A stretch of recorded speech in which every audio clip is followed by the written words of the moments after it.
Here is the tale on how Batman was able to be manipulated into being an accessory to breaking his one vow. Here we have an old man, a broken man, but content nonetheless. He is singing a song to himself. Gritty and dark is the panels as we pass, till we finally reach his destination. He has been ended, and it must be solved, and in Gotham there must be vengeance. Fast forward, and we have none other than Jim Gordon, Batman. They're at the 84th floor, learning that somebody got in through the window. And upon just talking about how only in Gotham could something like this occur, something begins to form. Something dirt-like, mold-like, plant-like. And all of a sudden we have Swamp Thing generating himself into full form.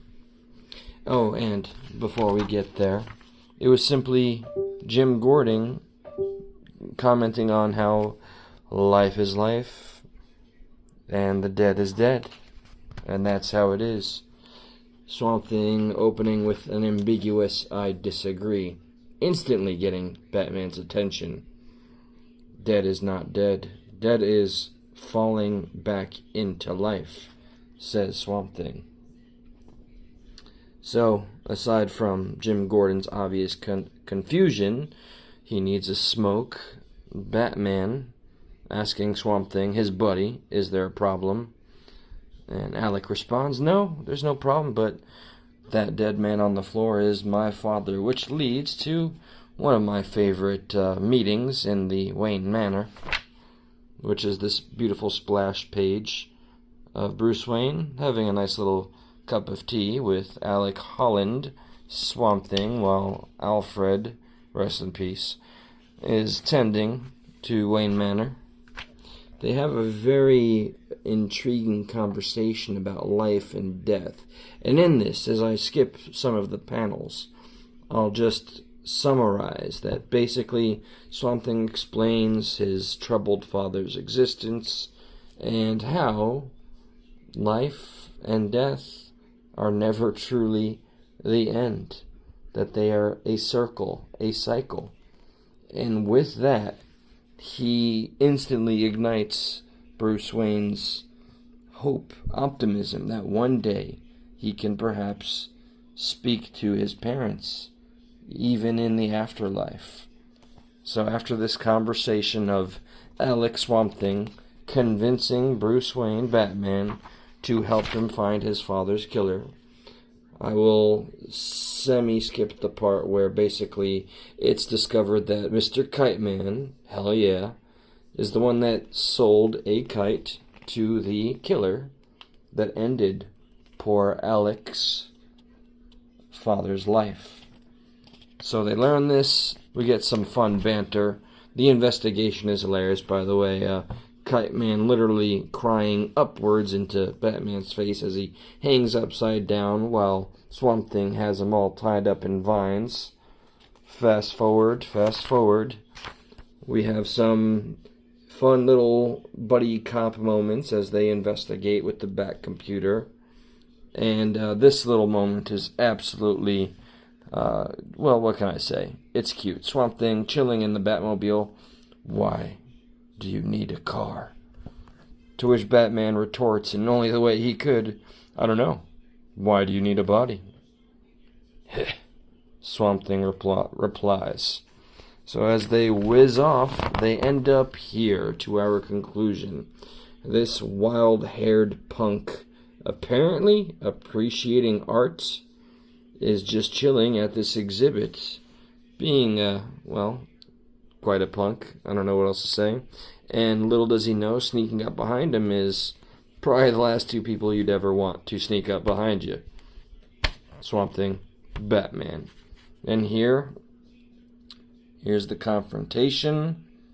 He doesn't deny the deed, And Swamp Thing shows his true colors at this moment.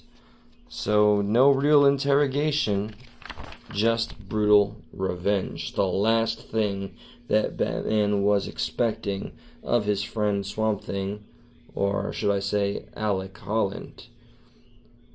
If you listen to me, I'll sing you a song. He sings the song that his father sung before he had passed, as he slowly rips this man apart from the inside and out, right in front of Batman, the man who has vowed to never allow a life to be taken. My father would sing that song when I was little, Swamp Thing recounts, apparently starting to feel sad. Batman, now realizing what's happening, I helped. I gave him to you. You used me, and you just killed him. He, in anger, he killed my father, Swamp Thing replies. He's dead. I can't ever know. I won't know. My father is dead. Dead. Batman immediately getting angry at the hypocrisy. Dead? Killed? What? What happened to the light descending? The circle? The weed? The birth? The damn change? Where did that go? Batman yells. And this is where Swamp Thing begins to get a little nonsensical. The letters I didn't open, his letters, I put them on the mud, watched them fall into the swamp. My father, you don't understand. Your father, I don't understand. Who do you think I am? I must think you are the reason I am here, and now that I know, I do not need to be here. What? No, this isn't over. No, you have to explain it to me again.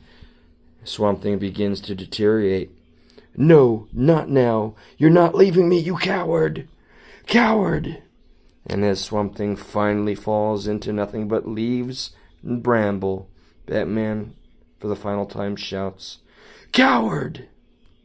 And this, my friends, is one of my small favorite stories, 2017, Rebirth. Highly recommend it.